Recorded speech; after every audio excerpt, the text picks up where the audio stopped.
Sveiki visi, šiandien aptarsime savaitės žinias. Tai pradėsime nuo didžiausios temos, tai yra Irano karas. Tai Air Baltic pasakė, kad stabdo visus skrydžius į Dubajų iki vasaros. Dubajus pradėjo duoti baudas tiem, kurie filmuoja, kaip sprogsta namai Dubajuje. Iranas smogė į daug naftos cinklaivių.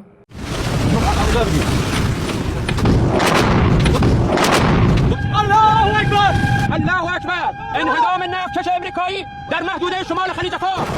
Trumpas pareiškė, kad Amerika jau laimėjo karą su Iranu. Bet naftos kaina tik kyla ir nežinia, kiek dar kils.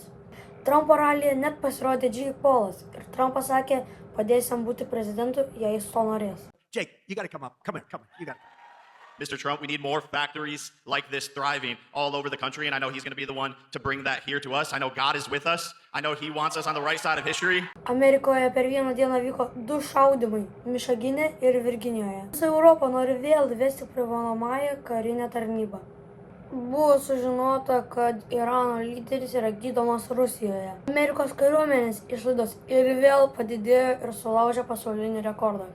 Lietuvos kelių kokybė po žiemos tikrai dar negerėja ir važiuokite atsargiai. Kai visas sniegas ištirpo, net kiti kaimai yra pilnai apsemti ir žmonės plaukioja valtimis. Kontrabandiniai balionai vėl sutrikdė Vilniaus oro uosto veiklą.